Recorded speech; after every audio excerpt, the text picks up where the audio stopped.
আমরা চারজনই school friend, একই school, একই কলেজ, একই ইউনিভার্সিটি। একবার কুরবানি গরু কিনলাম, তো গরুটা কিনে হাটে থেকে বের করলাম। বের করার পরে আমি বলছি আমার ভাইকে যে ভাই গরুটার রশিটা চিকন, রশিটা চেঞ্জ করা দরকার। তো আমি গরুটা হাটে এবারে শুধু বাঁধলাম আর আমার ভাইকে বললাম যে রশিটা চেঞ্জ করে করতে করতে, তখন আমার বয়স কত 10-11। তো তখন দেখলাম যে গরুটার রশি ছিঁড়ে হাটের ভিতর চলে গেল। তো ওইখানে আশেপাশে যে দোকানগুলো ছিল দোকানগুলো সব ভেঙে ছুটে চলে গেল সে। তো আমরা গরুর পিছন পিছন দৌড়ালাম, দৌড়ে গিয়ে দেখলাম যার কাছে গরুটা এসে তার কাছে গরুটা চলে গেছে। তো পরে আবার ওই লোক দিল দুজন, এই দুজন লোক দিয়ে পরে গরুটা বাসায় নিয়ে আসলাম।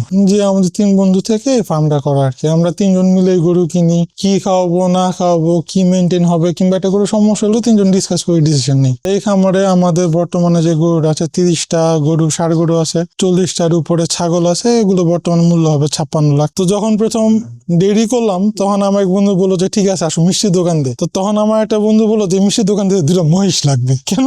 কারণ মহিষের দুধ নাকি ঘন হয়। তো এরকম অনেক সময় অনেক কথাই বলে। তো পরে আলটিমেটলি মিষ্টির দোকানে না ডেরি করেছিলাম ছোটখাটো করে। তো এরপর ডেরি ওরকম প্রফিটেবল হয় না দেখে ডেরি বন্ধ করে দিয়েছে।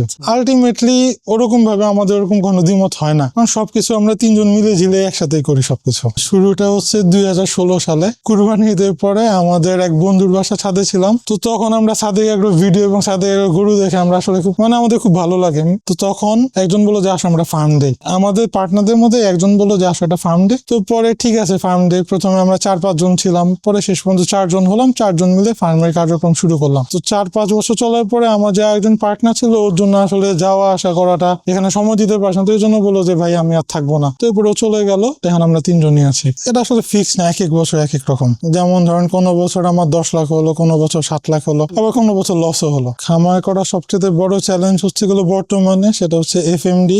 যদি আপনার গরুর এফএমডি হয় সেক্ষেত্রে এফএমডি ম্যানেজমেন্ট, কিংবা এফএমডি যাতে না হয় সেজন্য আপনার ম্যানেজমেন্ট কি করতে হবে। তবে গরু কেনা এবং গরুগুলো মনিটর করা, কোন গরুটা কি সমস্যা হচ্ছে না সমস্যা, এটা তৎক্ষণাৎ আপনার ধরতে হবে। আপনার একটা গরু যদি সমস্যা আপনি যদি আর্লি সিমটম ধরতে না পারেন, যে আপনি অনেক দিন ধরে আনট্রিটেড থাকে, তখন একটা সমস্যা অনেক বেড়ে যায়। এটা এফএমডি হলে গরুর মুখের মধ্যে ঘা হবে, পায়ের মধ্যে ঘা হবে। মুখে ঘা হওয়ার কারণে গরু খাওয়া দাওয়া বন্ধ করে দিবে। যদি আনট্রিটেড থাকে তাহলে গরু মারা যাবে। এই ভাইরাসের খুবই ছোঁয়াচে, এটা বাতাসে ছড়ায়, পানিতে ছড়ায়, গরুর সংস্পর্শেও ছড়ায়। আমি যদি এই জুতাটা পরে যদি আমি হাটে যাই এবং হাটে যদি আমি কোনো গরু এফএমডি আক্রান্ত কোনো গরুর সংস্পর্শে আসি, জুতাটা পরে যদি আমি ফার্মে আসি তাহলে ফার্মে এফএমডি আসতে পারে। আপনি গরুটা কিনবেন, তারপরে হচ্ছে আপনি নিশ্চয়ই এরকম কিছু কিনবেন না যেটা আপনি সেল করতে পারবেন না। আপনি যদি শখের বসে 12 লাখ টাকা দিয়ে একটা গরু কিনেন, পরে সারা বছর খানে, পরে যদি এটা দাম ওঠে 7 লাখ টাকা, তো আপনার লস। আপনার ক্লায়েন্ট বেস বুঝতে হবে, মানুষ আপনার কাছে কি চায় সেটা আপনার বুঝতে হবে। এটা পুরাটাই তো স্ট্রাগল। বললাম আপনি গরু কিনতে যাবেন এখান থেকে 300 কিলোমিটার দূরে একটা হাটে যাবেন, সকাল থেকে সন্ধ্যা পর্যন্ত গরু কিনবেন। এরপরে গরুটা কিভাবে নিয়ে আসবেন সেটার জন্য আপনার লোক ঠিক করা লাগবে, একটা গাড়ি ভাড়া করা লাগবে, এরপর এটা নিয়ে আসতে হবে। তো আপনাকে কি বলবো, এটা কেনা থেকে শুরু। কেনার পরেও সেই গরুটা খায় না, ওইটা জ্বর, এই সমস্যা ওই সমস্যা, সমস্যার কোনো শেষ নেই। 2016 সালে যখন আমি গরু কিনতাম তখন বাজারে গরুর মাসে কেজি ছিল 400 টাকা।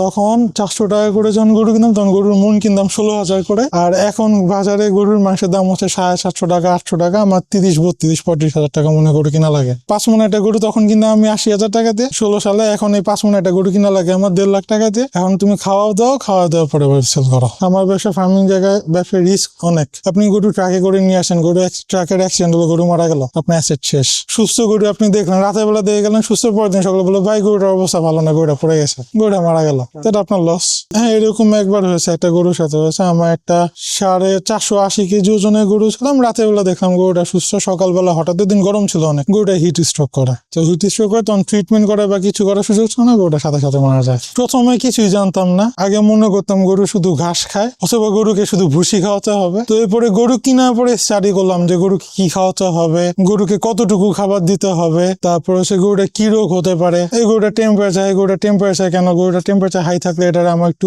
নাপা খাওয়াও বা এটাকে অন্য একটা ওষুধ দাও, কিংবা গরুটা ঠান্ডা লাগলো, পাটা ফুলে গেলে কি করতে হবে, কিংবা অন্য যে কোনো ধরনের রোগ হলে কি করতে হবে। এটা আসলে অভিজ্ঞতা, দেখতে এবং পড়তে শেখা এবং এই জ্ঞানটুকু কাজে লাগানো।